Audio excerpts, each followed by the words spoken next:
The only people who don't want to disclose the truth are people with something to hide.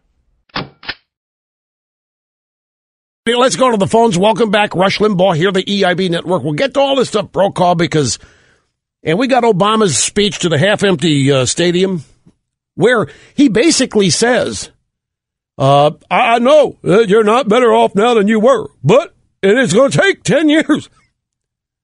He essentially said it's going to take 10 to 15 years with me. With Romney, you're never going to be better off. That's the campaign, essentially. But let's go to the phones. I'm going to start with Rob in Columbus. It's great to have you on the program, sir. Hello. Hi. Thank you very much for taking my call, and it's a great honor and privilege to be a part of helping spread the light of truth. Thank you, sir, very much.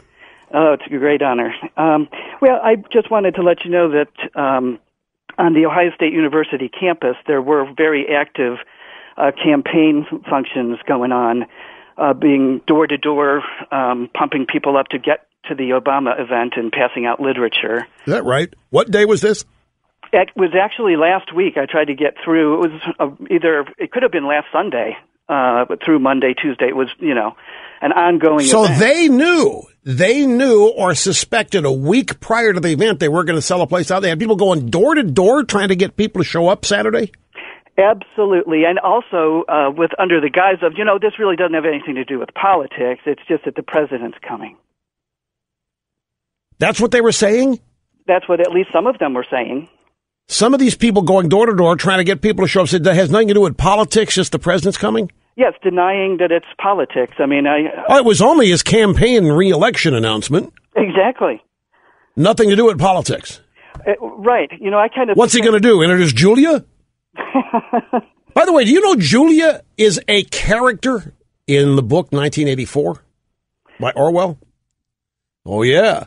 Yeah, I wish I'd have remembered that last week. Julia is a character in Orwell's 1984. Anyway, this is interesting to note here, Rob, that they're going door to door. Why didn't they go on their website, Organizing for America, or where were the union people, breaking legs to get people out? I mean, they're sending kids, college students, door to door, trying to drum up a crowd. I think they're afraid of adults, as you well know. Well, I'll tell you what, it's an excellent point. Rob, you are very shrewd because, Obama has given up on white working class voters. They made that announcement last November. He's speaking to mostly college audiences where celebrity trumps accomplishments. He is trying to pass himself off as celebrity. That's what I think it means when you say they're going door to door. So, it's not political. The president's coming. The celebrity of the United States is coming, not the president of the United States.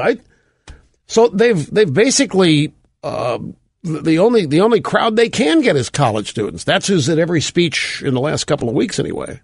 Yes, and may I please add that I have a theory about this? That it's a pattern of his entire, not just a campaign, but he has a three-pronged program of deceiving. He says the opposite of what he really means.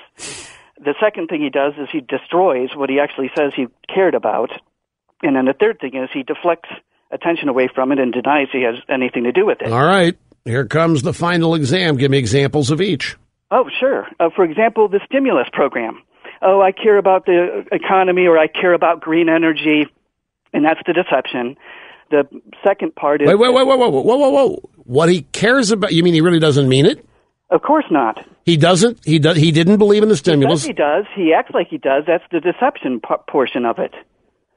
And then the second part is he actually goes around and destroys it, makes sure that he spends money with nothing left to show for it at the end of the day. And he's doing this on purpose, you believe? Absolutely. For what end? Well, the only goal that I can see is that he does not like the way things are here in the United States, and he wants to change them and kind of payback time. Okay. I don't know. I mean, I know it's tough. It's tough to get your arms around this. I know. Why destroy it? Even though you hate it, why destroy it? Well, exactly. We'll take the Cash for Clunkers program. There was not a penny in cash or a clunker accepted. It was a trade-in destruction program.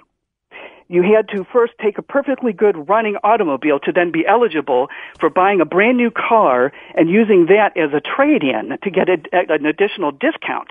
And here you've got both Republicans and Democrats calling it Cash for Clunkers. Had nothing to do with either of those two. It was a trade-in destruction program. So the first thing you do is you deceive, saying, well, now, wait a minute. You know, he's right about this. The cars that were traded in were destroyed.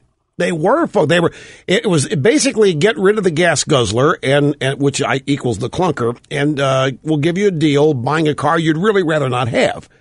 You know, some tiny little golf cart type thing with a couple seats on it. Now, what's your third example? Well, I mean, if anything, for example, I know that this is supposed to be taboo, but let's go with his birth certificate. He says he was born in the United States. He has not shown a genuine, verifiable.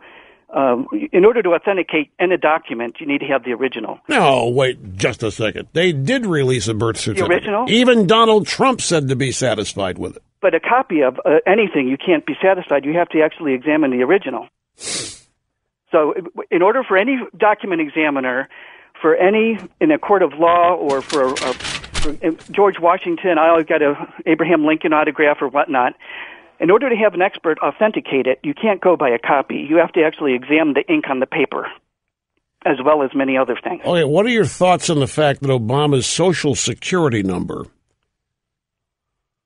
is from Connecticut and he's never been there? Exactly. That's what you call a red flag. A red flag is also, I'll give you my birth certificate. First of all, I don't need to give you my birth certificate. And then finally, I'll give you a copy. Oh, that's a modern copy. Oh, we don't want the other copy. We don't need copies. We want originals. Right. Okay. Well, and the third example, how about another one? Release your college records. You're going to all these colleges, Mr. President. How about releasing all of your college papers and let's see what you really thought about America when you were in college? He's deceiving us. Right. Well, plus now, yeah, that's true. I don't want to see what those term papers, doctoral theses, and so forth actually were about, nor do they want us to see the grades. Yeah. They don't want us to see the grades.